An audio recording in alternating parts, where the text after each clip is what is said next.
Dios les bendiga, queridos hermanos. A través de este himno, digámosle a nuestro Señor que queremos vivir para Él.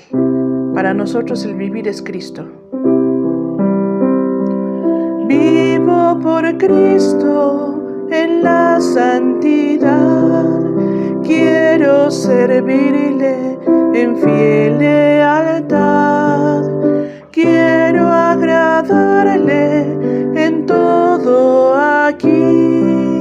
Solo alcanzo lo mejor así. Jesús, mi Rey, mi todo, me rindo ya a ti, pues tú en el Calvario te diste para mí. Otro Señor no tengo, dueño eres de mí. Mi vida doy a ti, Jesús, mi todo es para ti. Vivo por Cristo, murió Él por mí. Llevo mi carga, mi culpa así. Mi sustituto en la cruz Él fue. Me dio la vida, Jesús nuestro Rey. Jesús, mi Rey, mi todo, me rindo ya a ti, pues tú en el Calvario te diste para mí. Otro Señor no tengo, dueño eres de mí. Mi vida doy a ti, Jesús, mi todo es para ti. Vivo por Cristo, el fin cerca está. Con Él en gloria mi alma estará. Mientras espero, yo le serviré con alegría a Cristo mi Rey. Jesús, mi Rey, mi todo, me rindo ya a ti, pues tú en el Calvario te diste para mí. Otro Señor no tengo, dueño eres de mí. Mi vida doy a ti, Jesús, mi todo es para ti.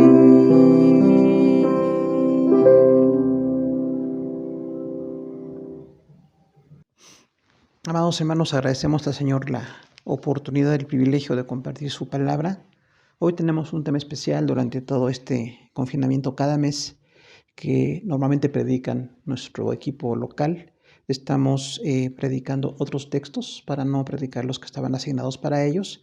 Y entonces estos temas especiales pues son de consuelo para nosotros en este tiempo difícil. Y bueno, ahora estamos con pasajes de Filipenses. Voy a pedirles que abran sus Biblias en Filipenses 1, del 12 al 30. Filipenses 1, del 12 al 30. Dice la palabra del Señor: Quiero que sepáis, hermanos, que las cosas que me han sucedido han redundado más bien para el progreso del Evangelio, de tal manera que mis prisiones se han hecho patentes en Cristo en todo el pretorio y a todos los demás.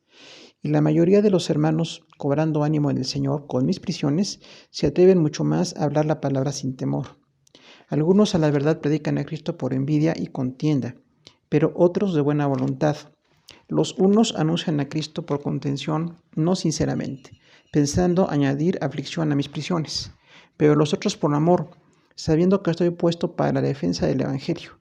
¿Qué pues? Que no obstante, de todas maneras, o por pretexto o por verdad, Cristo es anunciado, y en esto me gozo y me gozaré aún. Porque sé que por vuestra oración y la suministración del Espíritu de Jesucristo, esto resultará en mi liberación, conforme a mi anhelo y esperanza de que nada seré avergonzado. Antes bien, con toda confianza, como siempre, ahora también será magnificado Cristo en mi cuerpo, o por vida o por muerte. Porque para mí el vivir es Cristo y el morir es ganancia. Mas si el vivir en la carne resulta para mí en beneficio de la obra, no sé entonces qué escoger, porque de ambas cosas estoy puesto en estrecho, teniendo deseo de partir y estar con Cristo, lo cual es muchísimo mejor, pero quedar en la carne es más necesario por causa de vosotros. Y confiado en esto, sé que quedaré, que aún permaneceré con todos vosotros para vuestro provecho y gozo de la fe, para que abunde vuestra gloria de mí en Cristo Jesús por mi presencia otra vez entre vosotros. Solamente que os comportéis como es digno del Evangelio de Cristo, para que, o sea que vaya a veros, o que esté ausente, oiga de vosotros que estáis firmes en la fe, en un mismo espíritu, comprendiendo unánimes por el Evangelio, y en nada intimidados por los que se oponen, que para ellos ciertamente es indicio de perdición, más para vosotros de salvación, y esto de Dios. Porque a nosotros os es concedido no solamente por causa de Cristo que creáis en Él, sino también que padezcáis por Él, teniendo el mismo conflicto que habéis visto en mí y que ahora oís que hay en mí. Bueno, pues gracias al Señor por su palabra. Y estamos titulando a este texto, Filipenses 1, del 12 al 30, recursos para el ministerio, recursos en el ministerio. Recordamos que la carta a los Filipenses es una carta de gran gozo, una carta donde realmente hay afecto, donde hay una relación de amor y una iglesia que respondió plenamente a la administración del apóstol Pablo. Hay un ejemplo de amor, un ejemplo de cuidado mutuo entre un apóstol o un pastor y maestro y una iglesia que recibe ese beneficio o esa bendición del ministerio. El apóstol dice que tenía dos propósitos, que eran vivir para servir al Señor o partir y estar con Dios. Entonces él decía claramente, si estoy viviendo es para servir, no tengo otro objetivo. Si tengo vida es para servir, pero si parto con el Señor es excelente también estar con Él. Entonces describe este conflicto que hay entre el deseo de estar con el Señor y también pues la necesidad de todavía estar aquí en la tierra. El contexto de la carta a Filipenses es, decíamos, un gran tono de afecto cordial entre Pablo y esta iglesia. La iglesia estaba en la ciudad de Filipos, que está en el este de Macedonia, en memoria de Filipo II, padre de Alejandro el Grande, una iglesia fundada en el contexto griego. Filipos también era una importante ciudad romana y un puesto militar. Entonces tenía una relevancia tanto como puesto militar y como ciudad empezó a crecer y empezó a ser importante en la comunidad romana. La iglesia fue fundada por Pablo, Silas y Timoteo, junto con Lucas en el segundo viaje misionero. Pablo la visitó en 2 veces en su tercer viaje misionero. Esto lo encontramos en Hechos 20, versículos 1, 3 y 6. Es una epístola escrita desde la cárcel. Ya lo vemos en Filipenses 1, 7, 13 y 14. Es seguramente en Roma, según Hechos 28, del 16 al 31, donde Pablo estuvo encarcelado. El Señor Jesucristo es el centro de la vida y la esperanza para la eternidad. Ese es el gran tema de la carta a los Filipenses. Entonces, recordemos, hermanos, que las cartas desde la cárcel de Pablo no hay en ellas un tono de amargura, no hay un tono de derrota, no hay un tono de desesperación. A veces hay tristeza, hay aflicción, hay preocupaciones, hay peligros, pero finalmente había una labor del Espíritu Santo de consolar a este gran siervo de Dios, y con ese consuelo que recibía mandaba estas cartas que bueno, él no lo sabía en este momento, pero son gran parte del Nuevo Testamento. Recordamos, si él escribió 13 cartas, sin contar Hebreos, si consideramos que escribió Hebreos son 14 cartas, entonces escribió casi la mitad del Nuevo Testamento. Un siervo muy usado por Dios, conocido del ministerio, pero estando en la cárcel él seguía produciendo. Él seguía activo en el amor, seguía dejando que Dios lo usara. Y bueno, estas cartas desde la cárcel son una gran lección sobre fe, una fe madura, una fe entregada al Señor. Vamos a encontrar 2 recursos en el ministerio en esta carta. El primer recurso en el ministerio es testimonio. Encontramos Filipenses 1, versículos 2 al 18. El versículo 1 dice: quiero que sepáis, hermanos, que las cosas que me han sucedido han redundado más bien para el progreso del Evangelio. Entonces es muy destacable notar que Pablo desde la cárcel no está en una queja, no está desesperado, está informando a la iglesia que las cosas que le han pasado, o sea, el encarcelamiento, que el hecho de perder la libertad, que el hecho de estar confinado a un lugar totalmente insalubre, totalmente difícil de manejar para la vida cotidiana. Dice, estas cosas que me han sucedido han redundado más bien para el progreso del Evangelio. Es muy interesante la fraseología porque redundar quiere decir producir. Entonces, algo que redunda tiene un fruto en medio de alguna dinámica, a veces agradable o a veces desagradable, pero las circunstancias en la vida de este siervo de Dios redundaban en progreso. Fíjese cómo él no dice pérdida, no dice encarcelamiento, no dice estoy detenido en la obra, dice está progresando el Evangelio. Entonces, que una persona estuviera allí encerrada en ese tiempo, quienes estudiamos la vida de Pablo en Hechos y en otras cartas, encontramos que también lo liberaron temporalmente. Al final del libro de los Hechos dice que estaba en una casa desde donde estaba bajo una especie de arraigo domiciliario escribiendo. Posteriormente lo volvieron a meter a la cárcel hasta que lo decapitaron según la historia.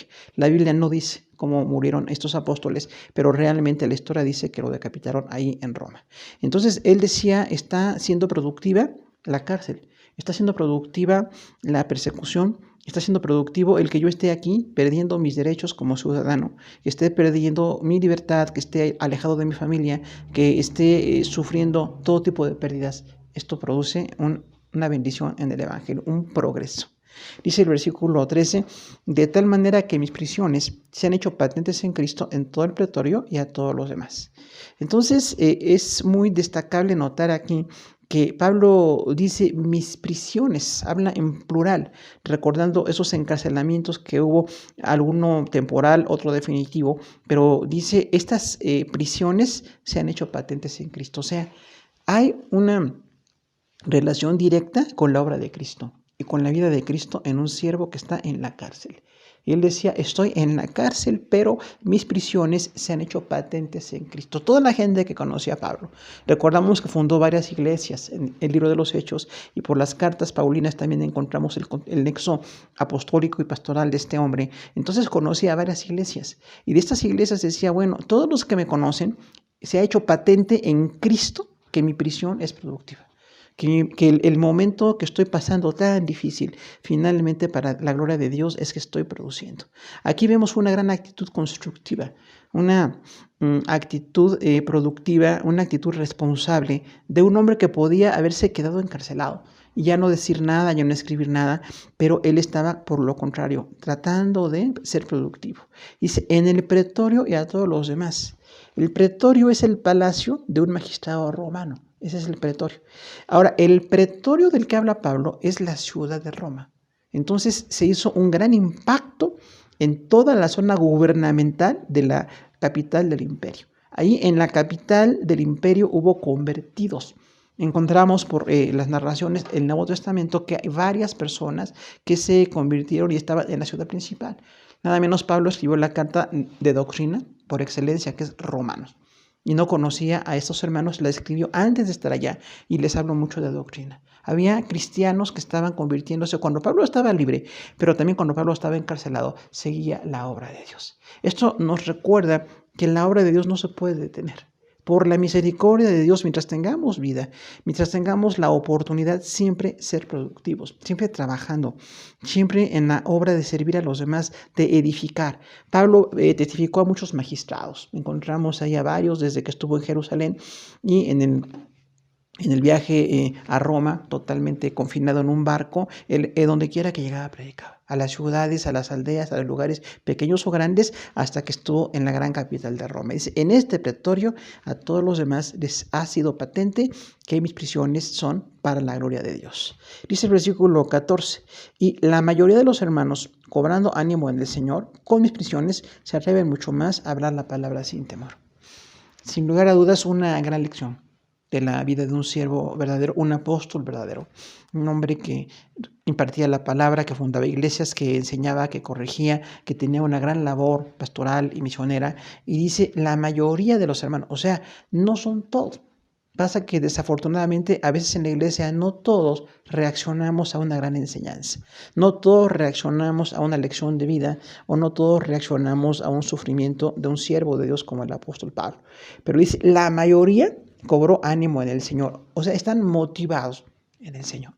Qué diferente idea del evangelio de la prosperidad que se predica, donde tenemos que ser ricos, donde tenemos que ser prósperos en todo, que es una idea un poquito desfasada de la fe cristiana. En la fe cristiana podemos estar muy pobres o tener prosperidad, enfermos o sanos, con pocos recursos o con muchos recursos, pero finalmente nosotros estamos en Cristo para servir. No nos basamos en lo que tenemos, sino en lo que somos. Somos hijos de Dios, y Pablo dice, muchos están cobrando ánimo porque ven que estoy sufriendo en el evangelio, pero continúo sirviendo, continúo escribiendo, continúo a tanto de las necesidades de las iglesias. Y eso es la mayor muestra de amor, hermano, que no seamos egocéntricos. El egocéntrico está centrado en sí mismo, nada más en lo que le interesa, en lo que le agrada, pero el que ama está enfocado en los demás. Está enfocado en Dios, en su palabra y en los demás. Imagine la gran labor del Espíritu Santo inspirando las cartas desde la cárcel en este siervo que amaba tanto a Dios que no se detenía, no estaba ante el miedo sabía que iba a morir finalmente, pero él estaba en ese tiempo de estar confinado en la cárcel, él estaba predicando, él estaba sirviendo. Dice, estos hermanos que la mayoría cobra ánimo en el Señor, con mis prisiones se atreven mucho más a hablar la palabra sin temor. O sea, había personas evangelizando, viendo que un evangelista fue llevado a la cárcel por su trabajo en el Señor. Entonces es una fe de valientes, ¿verdad? Una fe de personas que siguen adelante. Mientras haya vida y oportunidad, hay que continuar. Dice el versículo 15, algunos a la verdad predican a Cristo por envidia y contienda, pero otros de buena voluntad. Aquí Pablo inserta la realidad de los malos obreros. Lamentablemente en la iglesia cristiana hay y han habido y existirán malos obreros. Personas que no tienen ni el amor por Cristo ni por los otros consiervos, que no disciernen lo que está pasando. Y dice, estos algunos predican por envidia y contienda. Recordamos que en la carta a los Corintios, primera y segunda, Pablo decía que había personas que se oponían a él, porque lo comparaban con Apolos o con Pedro o aún con el Señor Jesucristo. Y era un gran siervo, pero así es a veces el desamor de la gente.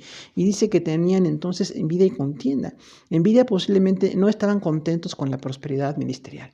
Recordamos, no fue económica, fue prosperidad ministerial. Pablo no acumuló riqueza, no tuvo casas lujosas, no tuvo ropa lujosa ni comidas excelentes. Era un hombre que estaba en el servicio siempre. Dios le proveyó para todas las necesidades, pero esto despertó la envidia de algunos. Lamentablemente, quien tenga envidia, pues desde ella dudamos que sea de Cristo, porque en Cristo no cabe la envidia. Es una obra de la carne, es una obra de pecado. Y también dice, y por contienda, o sea, estaban oponiéndose. Estaban contradiciendo lo que predicaba un gran apóstol. Imagínense usted, un gran predicador, maestro, misionero, un excelente maestro, posiblemente uno de los hombres más preparados en ambos testamentos, en toda la palabra de Dios, y al predicar y enseñar había quien quería contender con él. Recordamos que muchas veces decían que él no era de los 12 apóstoles. Era uno de los argumentos que Pablo enfrentó, y recordamos porque no estuvo con Cristo en vida, pero es un apóstol llamado por el Señor. Ahí en Hechos 9, ¿no? Vemos una visión del Señor y un poder del Señor verdaderamente impresionante, y Pablo desde ese momento empezó a servir al Señor. Pero dice, otros de buena voluntad. O sea, gracias a Dios, que aunque hay algunos que predican por envidia y por contención, por falta de amor y por oposición, hay otros genuinos que lo hacen de buena voluntad. Dice el versículo 16, los unos anuncian a Cristo por contención, no sinceramente, pensando añadir aflicción a mis prisiones.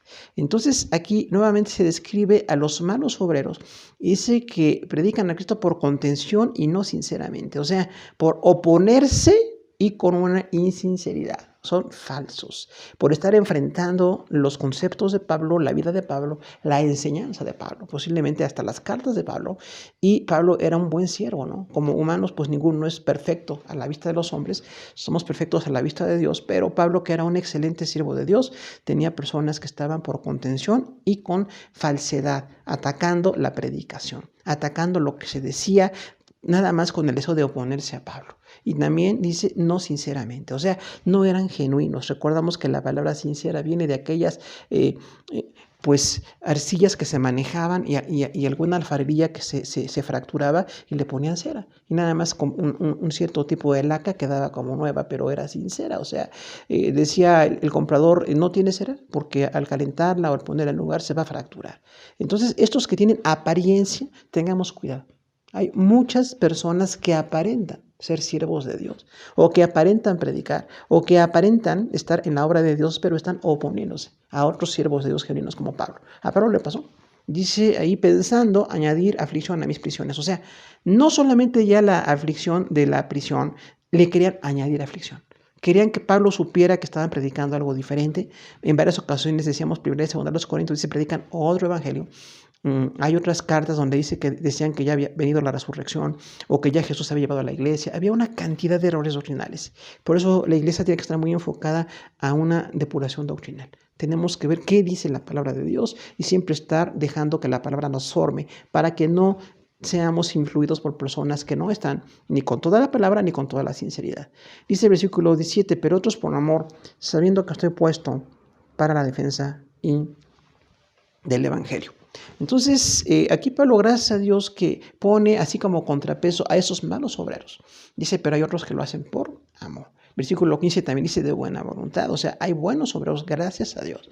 Y los que lo hacen por amor, Pablo tiene una gran compañía de compañeros en el ministerio que sabían predicar, que estaban en las iglesias que se fundaban, mandaban cartas, mandaban ayudas, mandaban mensajes, y había gente que estaba sirviendo, aunque él estaba en la cárcel.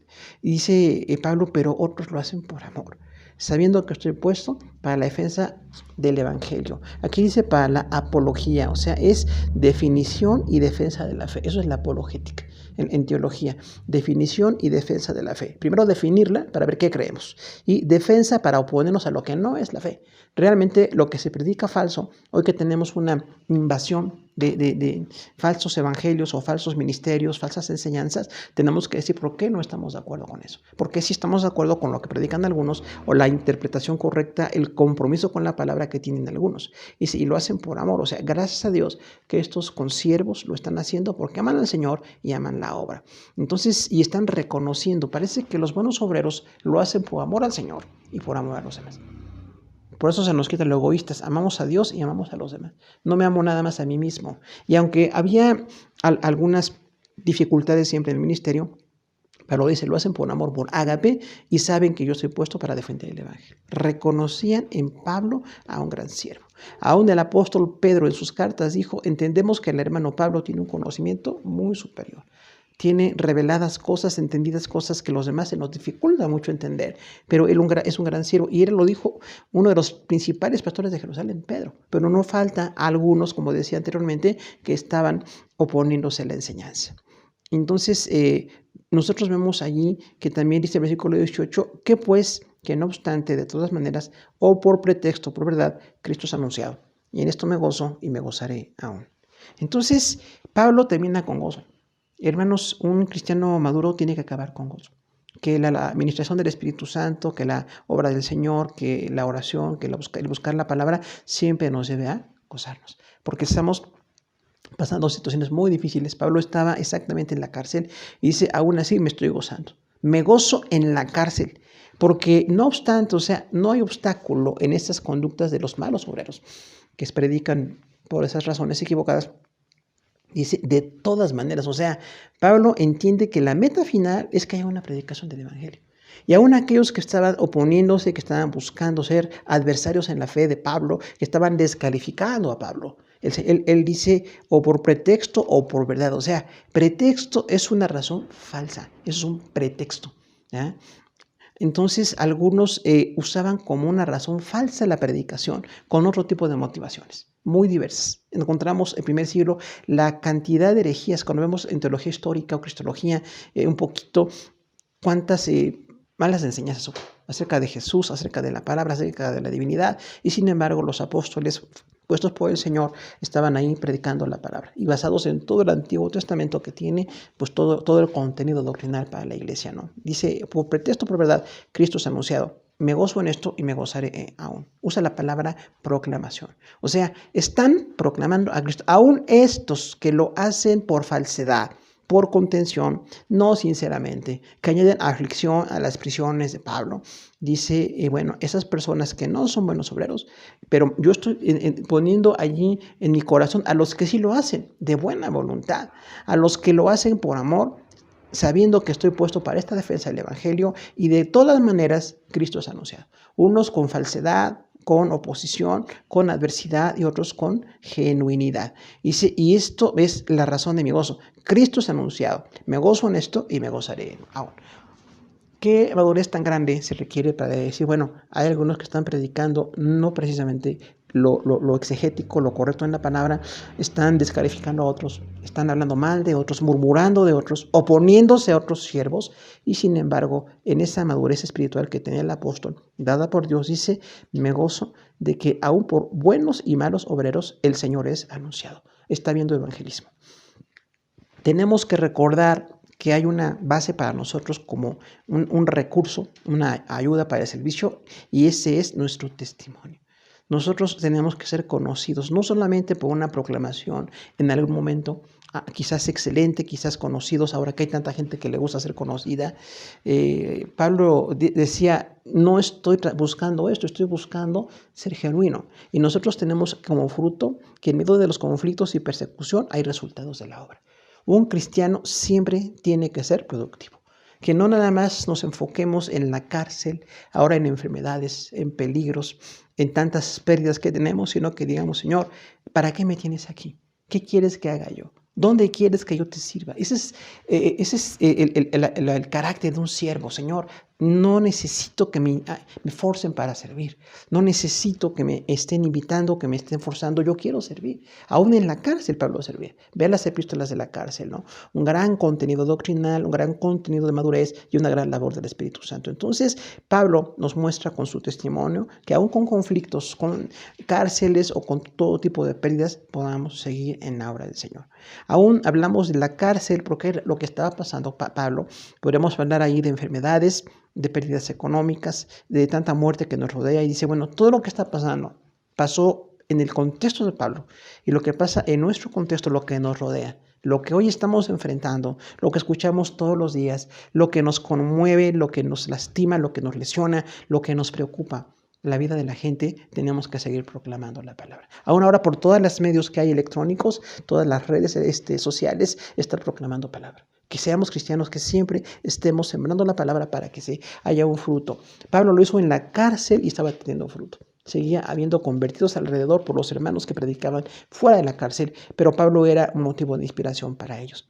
Tenemos que en el Señor, por causa del Señor, siempre estar enfocados en los creyentes. Servir.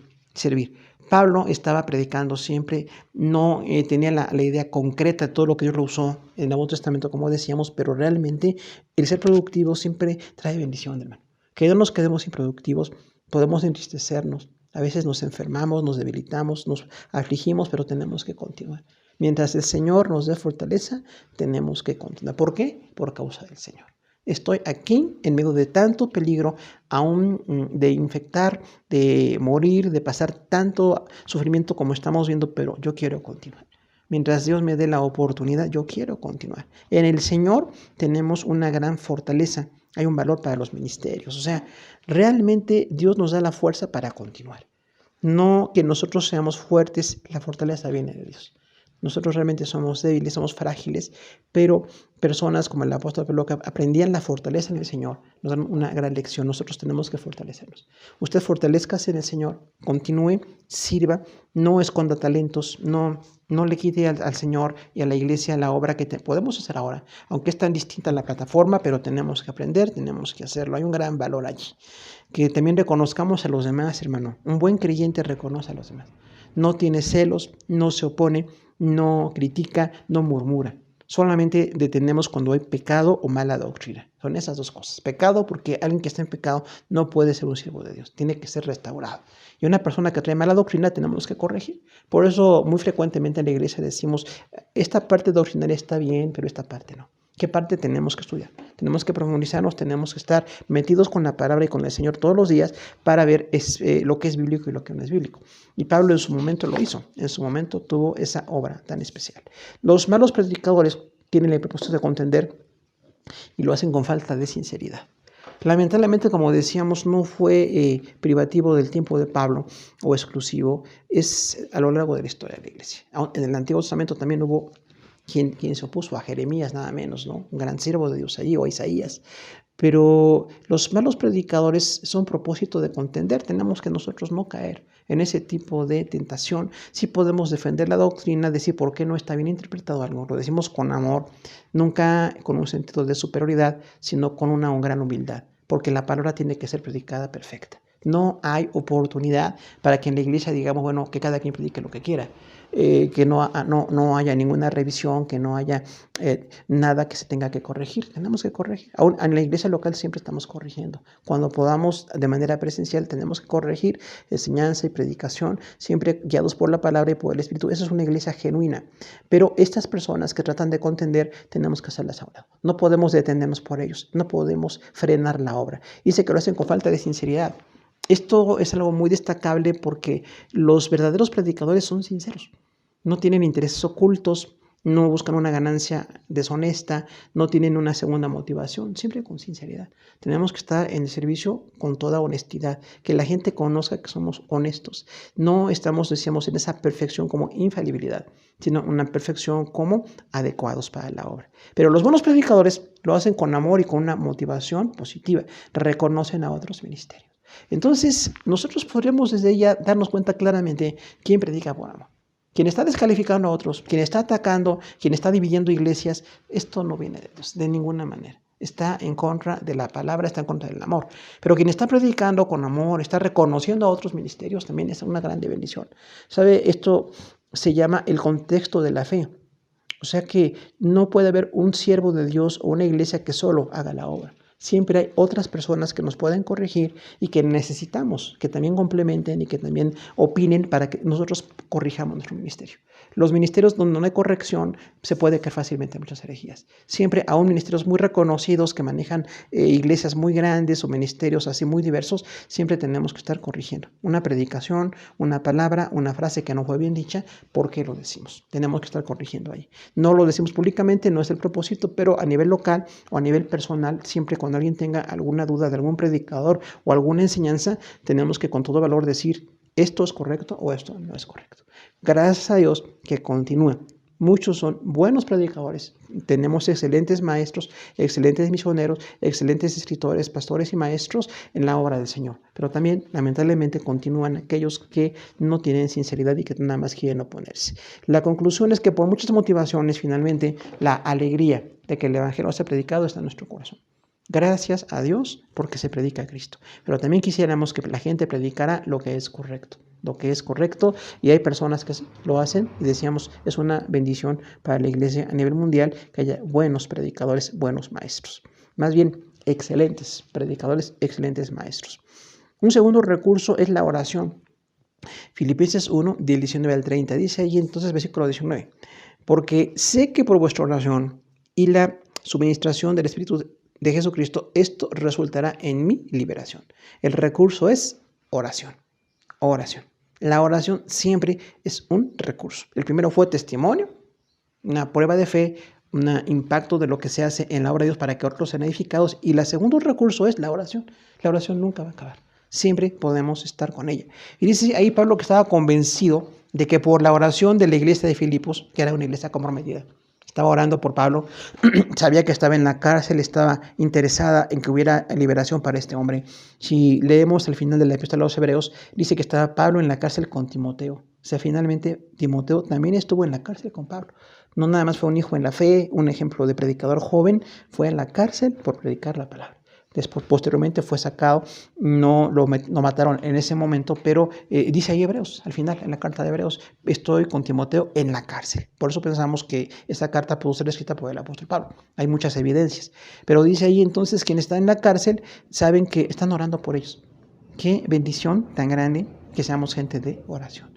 Y a veces sí lo podemos comunicar, hermanos, pero a veces no. Aun cuando no sepa la gente que oramos por ellos, es una bendición orar por ellos. Pablo quizás no conocía a todos los hermanos que estaban orando por él, pero sabía que sí había personas que estaban intercediendo. Entonces la oración siempre va a ser básica, siempre va a ser motivo de bendición que oremos. En este caso le pedían a Dios libertad para un hermano que estaba en la cárcel. Y también decíamos, una persona que fue excelente siervo, estaba en la cárcel, porque al mundo no le gusta la predicación de la verdad, no le gusta el amor de Dios, no le gusta la conversión y entonces ataca a los verdaderos siervos. Y esto seguirá sucediendo. Necesitamos que Dios nos fortalezca para seguir siendo gente genuina, que predica la verdad sin ninguna exageración, pero que no deje de predicar la palabra. Y dice entonces que la oración iba a ser la base de la libertad para hablar. Y dice la suministración del Espíritu de Jesucristo. La suministración se traduce como provisión. O sea, la provisión dada por el Espíritu Santo, Espíritu de Jesucristo se llama aquí. O sea, en esa oración se mueve el Espíritu Santo para hacer la obra. Y recordamos que históricamente, al final de Hechos, cuando decía Pablo que estaba en una casa predicando, o sea, sí fue sacado de la cárcel para seguir predicando en esa casa, pero bueno, el estar dentro o fuera de la cárcel, tan literal como llegó a pasar con Pablo, o en una casa alquilada, dice ahí el texto, donde quiera que Pablo estaba, siempre estaba predicando. Y el que logró esa suministración, esa provisión, fue el Espíritu Santo. Y dice Pablo, entonces, que se suma la oración de la iglesia con la suministración del Espíritu de Jesucristo, y hay un resultado. Dice, esto resultará en mi liberación. Por eso pensamos que Pablo escribió esta carta antes de su primera liberación de la cárcel ahí en Roma. Y dice, va a resultar en mi liberación, Dios me va a sacar de la cárcel. Es imposible para los romanos que con ese derecho, con esa autoridad que tenían allí a un preso, que estuvo Pablo con toda injusticia, pero decía, si ustedes siguen orando y el Espíritu Santo está trabajando en esto siempre en la oración, voy a ser liberado. Resultará en mi liberación. En el perfecto plan de Dios, Pablo acabó con su ministerio. Pudo ser sacado de la cárcel, pudo ser devuelto a la cárcel y finalmente esta obra continuó. Y fue el mismo caso de los demás apóstoles. El más destacado fue Juan, que recordamos en la isla que era una cárcel, allí en Patmos, y escribió el Apocalipsis.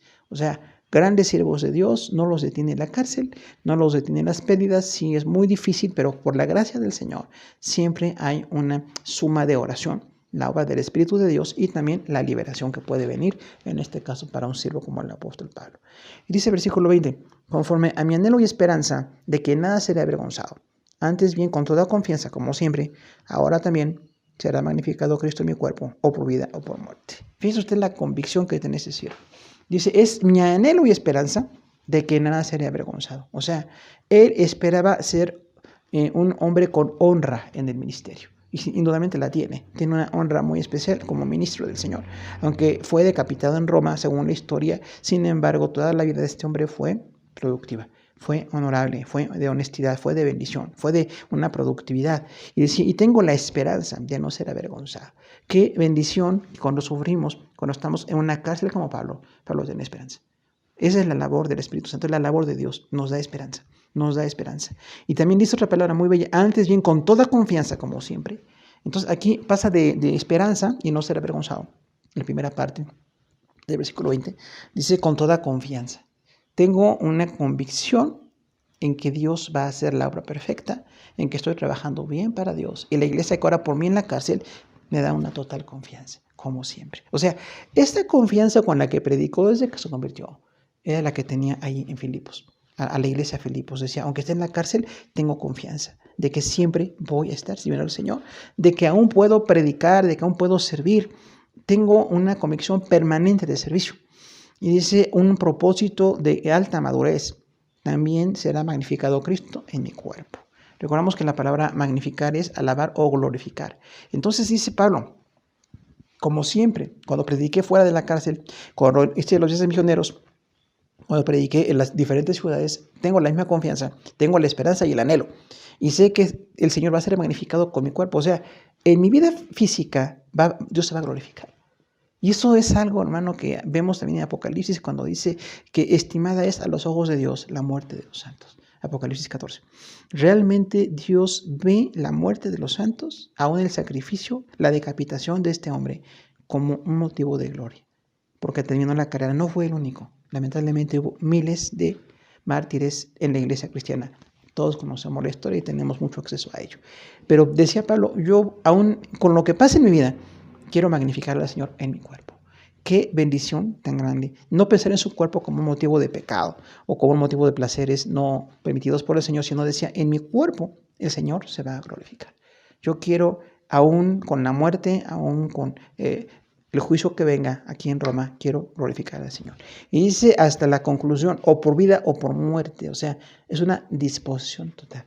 Si estoy vivo, como veremos enseguida en esa disertación que hizo aquí, en estos versículos, dice, bueno, gracias a Dios porque tengo vida, pero también por muerte. Si Dios permite que me quiten la vida, en este caso lo iban a matar, decía Pablo, si estoy viviendo, quiero magnificar al Señor, quiero con toda confianza y esperanza que nada será avergonzado. Voy a continuar con la obra. Y esa es la gran diferencia de la visión del sufrimiento del martirio. El mundo lo ve como vergüenza, el mundo lo ve como un término de debilidad, lo ve como algo execrable, algo abominable. Pero la muerte de los santos es vista como una bendición, porque estos hombres que no se dejaron comprar por ningún otro recurso, hombres dedicados a Dios, no fue Pablo el único. Hay una lista, gracias a Dios, de hombres fieles al Señor, que murieron, hombres y mujeres. Finalmente, todos los que murieron, de verdad, como dice Hebreos, esperando una patria mejor, una mejor resurrección, alaban y glorifican con su ministerio. Entonces Pablo decía, yo estoy en la cárcel, pero sigo ministrando. Sigo escribiendo, sigo orando. Por lo que vemos en Hechos 28 dice que recibía gente en aquella casa alquilada. O sea, estaba trabajando. No se quedó inútil. Y esto, hermanos, es un gran motivo de iglesia, para la función de la iglesia. Nosotros tenemos que trabajar siempre. Siempre, siempre, siempre. En ocasiones nos cansamos, tenemos que planear nuestro descanso, pero normalmente tenemos mucho trabajo.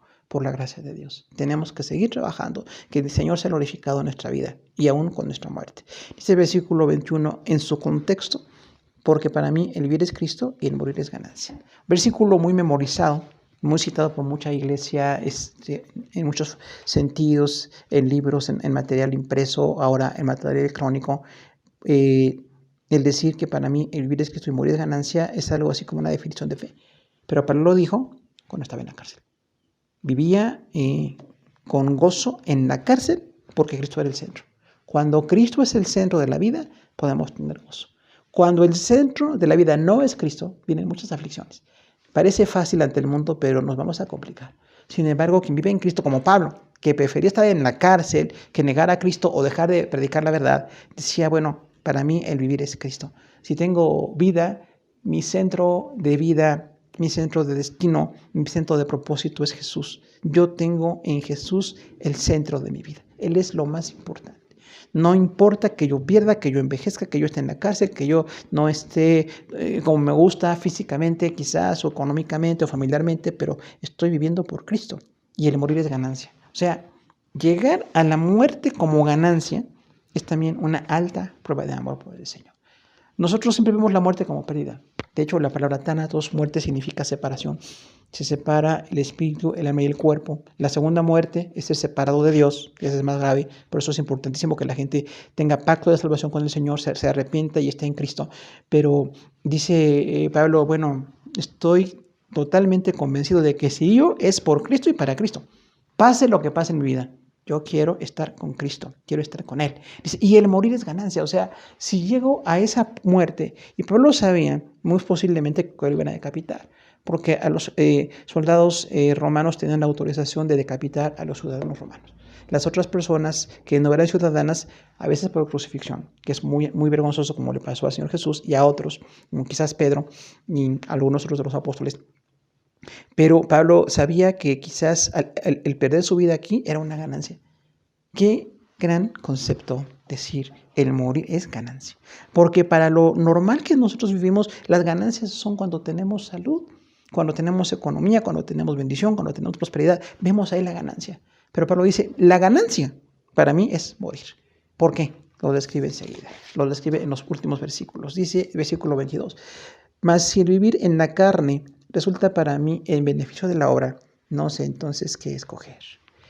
Cuánta sinceridad en este hombre de Dios, que dice, si el vivir en la carne resulta en beneficio de la obra, ¿por qué? Porque iba a servir. Dice, si estoy en la vida terrenal, quiero servir. Hasta el último día de mi vida, yo quiero servir. Mientras Dios me permita la conciencia, la posibilidad, yo quiero servir. Estando en la carne resulta en beneficio para el obra. O sea, él decía, vivo para servir. Realmente ese es el concepto de un siervo de Dios, ¿verdad? Yo estoy viviendo para servir. ¿En qué sirvo? ¿A quién edifico? ¿A quién evangelizo? ¿A quién le comparto? ¿A quién le enseño? ¿A quién le predico? Todo lo que Pablo hacía en sus ministerios diversos, decía, bueno, la obra es beneficiada. ¿Cuál obra? La obra de Dios. La obra de Dios es beneficiada. No nada más mi obra personal o mi proyecto personal, la obra de Dios. La obra de Dios es la base de nuestra vida. Queremos apoyar, queremos aportar, queremos servir. Y dice Pablo, no sé entonces qué escoger. Decíamos así como con mucha sinceridad, porque podía escoger morir o vivir en su corazón, aunque finalmente murió en el tiempo predicho por Dios, en el tiempo en que Dios se glorificó con la muerte de este hombre, pero decía, si me dicen qué hago, no sé, no sé qué escoger, y describe enseguida el conflicto, ¿no? Porque dice, entonces, para mí es tan valioso vivir, para mí es tan valioso estar en la carne, predicando, proclamando la palabra, y el morir estar con Cristo, ¿no? Dice, es algo mejor, todavía es excelente, versículo 23, porque de ambas cosas estoy puesto en estrecho, tenerle eso de partir y estar con Cristo, lo cual es muchísimo mejor. Entonces, define cuál era su gran anhelo. Dice, estoy puesto en estrecho, o sea, estoy presionado, estoy así como ante una disyuntiva muy grande, porque me gusta estar en los lugares. Me gusta estar sirviendo, me gusta estar enseñando y predicando, pero también, como dice en la parte B del versículo 23, estar con Cristo, lo cual es muchísimo mejor. Y estar con Cristo se refería a partir y morir. Pablo decía entonces morir, aún con ese dolor, con esa aflicción, posiblemente que él ya sabía que iba a pasar, decía, aún si voy a morir, para mí es muy bueno estar con Cristo. Esa es la gran convicción de los cristianos. Cuando morimos, nos vamos con el Señor. Ese es el gran costo de permanecer, porque muchos no quieren permanecer. Permanezco en Cristo porque es muy bueno morir sabiendo que lo tengo como mi Salvador. Es mejor morir que vivir. Esto es solamente alguien que ama tanto al Señor en el corazón. Dice el versículo 24, pero quedar en la carne es más necesario por causa de vosotros. Entonces ahí describía para qué se quedaba en la carne. Fíjese, no dice me quiero quedar en la carne, o sea, vivir la vida material para disfrutar o para hacer lo que yo quiero. Dice, quedar en la carne es necesario por causa de vos. O sea, qué gran compromiso. Necesito servir, necesito predicar, enseñar, edificar. Todo lo que este gran hombre hacía. Escritor, pastor, maestro, misionero. Un hombre de Dios en toda la extensión de la palabra decía, es necesario por causa de vosotros. ¿Cuánto amor tiene por Dios para estar en su obra y por la iglesia? Que dice, quiero estar por causa de ustedes. O sea, yo quiero estar no para una autocomplacencia, no para metas egoístas fuera del plan de Dios. Dice, quiero quedar para servirles a ustedes, para predicar, para compartir. Y ahí vienen todos los ministerios, ¿no? Todo el cúmulo de ministerios que tenemos en la iglesia son para edificar. Dice el versículo 25, confiado en esto, así que quedaré, que permaneceré con todos vosotros para vuestro provecho y gozo en la fe. O sea, él tenía una confianza ahí, dice, mi confianza es que voy a quedar aún por causa de ustedes. Por eso decíamos, lo escribió entre el primero y segundo encarcelamiento, cuando Dios le permitió salir de la cárcel, seguir sirviendo, y ya en el segundo encarcelamiento fue definitivo y al poco tiempo lo mataron, bajo el imperio de Nerón. Entonces, Pablo dice, voy a ser aún parte de la obra, voy a permanecer con ustedes, voy a quedar. ¿Para qué? Para servir, para vuestro provecho y gozo en la fe. Fíjese usted cuando dice versículo 24, por causa de ustedes, o sea, mi destino es ustedes. Y versículo 25, para vuestro provecho, o sea, está totalmente enfocado en la iglesia. Un siervo de Dios está enfocado en la iglesia, está enfocado en servir, enfocado en edificar, enfocado en formar, gozoso del gran privilegio de poder servir al Señor. Dice para edificar, dice provecho y gozo. O sea, para edificar a la iglesia, formarla, recuerden, provecho. O sea, este provecho habla de un crecimiento y una fortaleza. Y gozo, o sea, que en la iglesia también nos gocemos, nos alegremos de recibir palabra, de recibir predicaciones, enseñanzas, la obra de misioneros a nivel mundial, los hermanos que están en la iglesia sirviendo, todos los ministerios en la iglesia nos dan un grande gozo. Y dice Pablo, para eso quiero quedar. Versículo 26 dice, para que abunde vuestra gloria de mí en Cristo Jesús, por mi presencia otra vez entre vosotros. Esta descripción es muy grande porque dice que abunde vuestra gloria de mí, o sea, que se le den gloria a Dios por mí. Qué bello concepto que le demos gloria a Dios por los cielos. Opuesto a los malos obreros que se oponían y que eran adversarios allí tratando de descalificar a Pablo, de desacreditarlo, decía, pues la iglesia que ama al Señor se sienta gozosa por mí. Se sientan gozosos porque estoy con ellos, por mi presencia otra vez entre vosotros. Entonces hay una gran comunión. Recordamos que la palabra comunión es participar en común. Necesitamos tener mucha comunión siempre tenemos la bendición de estar en común con nuestros hermanos en Cristo. Y al final el texto dice, bueno, solamente que esto sea usado para que ustedes permanezcan, que sean gente fiel, gente leal, gente comprometida, gente de testimonio. Y fíjese, lo dice a una iglesia muy amada, una iglesia que no tuvo problemas, Pablo, con ella, no tuvo que ser corregida de algunos malos obreros o de falta de compromiso con la fe, como pasó en Corinto, como pasó en Galacia. Pablo dice en Filipos, ustedes son muy amados, pero yo quiero que sepan que mi propósito y destino es predicar, servir para que ustedes no fallen, para que ustedes sigan adelante. Sea que yo me muera, me vaya de esta tierra, yo quiero que ustedes sigan en la obra del Señor, que sigan siendo perfeccionados. Recordamos entonces, la oración en la vida cristiana es una convicción.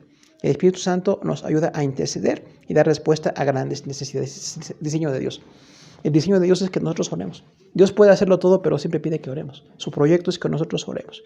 No es el proyecto de Dios hacer las cosas sin nuestra intercesión. Ese es el gran compromiso que tenemos con el Señor. Él puede hacerlo todo, pero diseñó que nosotros intercedamos. Ahí está entonces el gran secreto de la oración. Cuando oro, me meto a los grandes planes de Dios, me comprometo con el reino de Dios, como el Padre Nuestro, la gran lección de la oración de Jesús. El reino de Dios primero, la gloria de Dios primero, y después entonces las demás necesidades y permanecer en santidad. Son los grandes temas del Padre Nuestro. También aquí la intercesión de la iglesia de Corinto. Querían que Dios librara a Pablo de la cárcel para que siguiera predicando.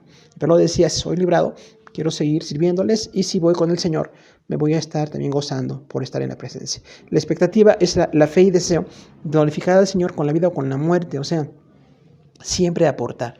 Un buen cristiano siempre aporta en su iglesia, hermano. Realmente en la iglesia local somos la suma de la aportación de todos. No es la obra de una persona o dos, tenemos una obra de muchos hermanos en Cristo, de muchas edades espirituales y físicas. Ahora muy adecuado a jóvenes que nos están ayudando mucho con la obra del Señor, pero esta suma de trabajo es por el compromiso que tenemos. Queremos aportar, no queremos quedarnos estáticos, no queremos que otros lo hagan, no queremos cansarnos o sentir que no nos sentimos bien con esos ministerios. Siempre hay que servir, siempre, gracias a Dios, que hay una teología pastoral de servicio, de integración del cuerpo de Cristo, pero hay muchos ministerios que gracias al Señor siguen funcionando. La definición del Señor es que Él es la vida para nosotros, la muerte o la riqueza ya no es para nosotros obstáculo, ni la muerte ni la riqueza como anhelo. Buscamos la inmortalidad. Estamos puestos para las cosas eternas. Dios nos quiere en las cosas eternas. Que estemos con Él, que sirvamos, que estemos dedicados a la obra, como Dios quiere que estemos dedicados. También en la utilidad de la vida terrenal es una aportación ministerial. Yo creo que cada hermano tenemos que decir, ¿cuál es mi utilidad en la iglesia? Recuerda que todos tenemos talentos y dones. No tenemos los mismos dones ni talentos, pero todos tenemos talentos. Entonces, ¿en qué soy útil en la vida terrenal? Pues en mi iglesia local. Por eso decimos, conocemos muchas iglesias y tenemos la bendición de escuchar predicadores, escuchar grupos de alabanza, grupos de ministerios, pero siempre en la iglesia local. Ese es mi compromiso. Aquí es donde yo sirvo, donde yo sumo para que la iglesia siga funcionando. Entonces siempre tenemos que estar dedicando el tiempo, no perder el tiempo. Un hombre en la cárcel, un hombre anciano, ya no perdía el tiempo y no se dejaba a la tristeza de decir ya no puedo hacer nada, estaba siendo tan útil. Cuanto más quienes tenemos un poquito menos de edad tal vez, o un poquito más de salud, o un poquito más de oportunidad. No sabemos el tiempo que Dios tenga para cada uno, pero queremos seguir sirviendo. Y decía que sus deseos eran aún con la muerte y la vida fueran entregados al Señor. Decía a Pablo, si llego a morir, mi muerte es para el Señor. Y si vivo, estoy entregado al Señor. Quiero estar en la utilidad del servicio. El anhelo más excelente es estar con Él. Por supuesto, ir a la presencia del Señor. Aún en el proceso de la muerte, para Pablo decía, pasando por ese sufrimiento tan grande de ser sacrificado por la fe, mi anhelo excelente es estar con el Señor. Nosotros como cristianos tenemos el anhelo de estar con el Señor. Estamos convencidos de que a pesar de enfermedad y muerte o toda la presión que tenemos alrededor, nuestra muerte, al estar con el Señor, es algo bueno. Cuando Dios lo permita, en su perfecto plan, como Dios lo permita, también es una obra que nosotros queremos sentir la glorificación que le damos al Señor. Aunque humanamente sea de mucho sufrimiento, como en el caso de Pablo, limitado a una cárcel, confinado literalmente, de una manera muy vergonzosa, pero Pablo decía, yo quiero ser útil aún en este lugar de encierro. Y hay una necesidad de permanecer vivos para servir a la iglesia. Siempre decimos en qué servimos en la iglesia, en lo que Dios ponga en nuestro corazón. que no estemos dudando a servir. Si todos servimos, también sumamos a la iglesia, ¿no? También la iglesia es la suma de todos los servicios. Si yo estoy sirviendo al Señor, si yo estoy en esta obra, si tengo este talento, esta personalidad, esta edad, tengo estas posibilidades, ahora que los jóvenes conocen tanto de electrónica, bueno, pues aportan en gran manera a la iglesia, ¿no? Somos una iglesia del siglo XXI, por la gracia del Señor.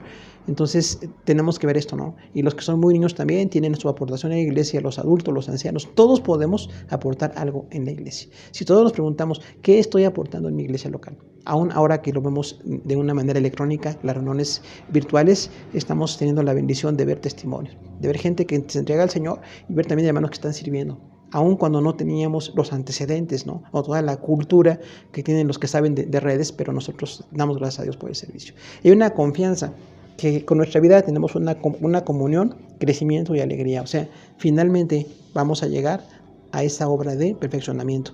Dios no ha cambiado el plan. La iglesia sigue siendo la misma. Las circunstancias históricas, sanitarias, políticas han cambiado un poco, pero la circunstancia espiritual es la misma. Quienes se disponen para servir al Señor lo van a hacer. Quienes no se disponen o lo hacen con otros propósitos también hay evidencia sobre ellos, pero aquí dice la palabra entonces que mi vida sea un destino de servicio. Yo quiero producir para la obra del Señor. Nuestro testimonio también es que nos gozamos por los ministerios y reconocemos los ministerios de otros. No somos únicos, no somos exclusivos ni egoístas. Queremos que otros también permanezcan y sirvan. Y cuando vemos a alguien que sirve al Señor, que tiene testimonio, que tiene ministerio, de verdad es una bendición muy grande verlo. Y todo esto con el propósito de que sigamos más comprometidos y más en el servicio. Que está de versículo los 28 al 30 de este capítulo dice: mi anhelo y esperanza es que ustedes en nada se aparten, en nada dejen el compromiso, en nada se hagan ustedes inútiles, sino que permanezcan, que se perfeccionen, que sigan adelante y que continúen en una gran obra para la gloria del Señor. Vemos dos recursos en el ministerio aquí en Filipenses y hablamos de las aflicciones como un motivo de fortaleza para los creyentes y que la oración es el medio usado por Dios para librar a sus siervos. Entonces siempre, aún en el contexto que tenemos nosotros, no en Filipos, no en Roma, no en Pablo o en Jerusalén, donde estamos nosotros, en este siglo, en este tiempo, en esta ciudad, aquí Dios nos quiere bendecir. Hay aflicciones las mismas. Hay pérdidas, hay motivos de tristeza, de debilitamiento, pero podemos continuar con la obra del Señor. Los dos recursos del ministerio son testimonio y oración. El testimonio recordamos lo que se ha hecho en la obra de predicar, de servir, de continuar predicando, enseñando, formando, haciendo misiones. Ese es el testimonio. Y la oración de la iglesia por la liberación de un hombre que estaba en la cárcel por la predicación. Entonces la oración de la iglesia es importantísima. Que cada hermano tengamos así compromiso de tener un buen testimonio por la gracia de Dios, pero que también seamos gente de oración. Que veamos las necesidades como motivo de oración inmediato. Que no nos esperemos a que alguien nos invite a orar. Que no estemos ociosos en otras cosas. Que busquemos el tiempo que hoy tenemos, incluso un poquito modificado, para estar orando. Si oramos, va a haber liberación, va a haber mucha bendición. Que seamos fortalecidos en nuestro servicio a Dios, entendiendo estos recursos. Hubo prisiones, hubo ánimo, hubo envidia en el caso de Pablo, hubo contención, personas que estaban en contra, pero también hubo gente que con amor y con sinceridad, por la obra del Señor estaban trabajando. Y dice Pablo: yo confío en que por la oración de mis hermanos y la obra grande e impactante del Espíritu Santo va a resultar esto en mi liberación. Permaneceré para servirles a ustedes. Que cada uno digamos: mientras yo permanezca, quiero servirles. Servir al Señor y servir en mi iglesia. Oramos al Señor, hermanos. Padre Celestial, te damos gracias por este texto de Filipenses, que es una gran lección de vida de un siervo tuyo, Pablo, que realmente fue ejemplar en tantas áreas. Tú le levantaste, Señor, de ser un fariseo, de atacar cristianos, de encarcelarlos, de ser violento. Lo convertiste en un apóstol a los gentiles, en un hombre que llevó la palabra, según Hechos 13, como primeros hombres judíos convertidos ahora a otras naciones. Llevar la palabra a diferentes idiomas, a diferentes culturas, a diferentes ciudades, Señor, pero hubo una riqueza tan grande con esto, que aún las cartas del Nuevo Testamento, las de Pablo y las de otros pastores allí, las cartas generales nos dan una gran lección de vida, nos llevan a pensar que necesitamos predicar, necesitamos continuar en la obra, Señor. Tú sabes que somos débiles, que sí nos aflige quizás a Pablo la cárcel en ese momento, nosotros muchos otros padecimientos que tenemos, pero tú conoces, Señor, la obra que tienes en nuestro corazón, puedes sacarnos adelante. Que tengamos un buen testimonio, te pedimos esto, Señor, No somos gente que no sea conocida. Necesitamos en la iglesia local, en el ministerio muy cercano a nuestros hermanos, que tengamos esa interacción, tengamos esa bendición de compartir, tener comunión, de saber que estamos sirviendo en una obra. Somos parte de un gran equipo que está trabajando, Señor. Gracias por los que apoyan con diferentes recursos, con diferentes medios, con diferentes personalidades, incluso profesiones y oficios, lo están aportando siempre para tu obra. Gracias por ellos que lo hacen con amor, Señor, y nosotros continuamos predicando y sirviendo para tu gracia, Señor. Que sea llevada a todo el mundo la obra de salvación y que también la oración sea parte de nuestra vida. Nadie nos puede impedir orar. Ciertamente, Señor, hay otros impedimentos que tenemos humanamente, pero orar nadie nos puede impedir. Y vamos a aprender a orar, a clamar por los que padecen necesidad, por los que están en aflicción, por los que nos rodean y que ha habido tanta muerte, tantas pérdidas, Señor, tanto dolor como vemos cada día. Te pedimos fortaleza y oramos para que haya bendición en todo. Te damos a ti la honra y la gloria en Cristo Jesús. Amén. Gracias, hermanos, por su atención.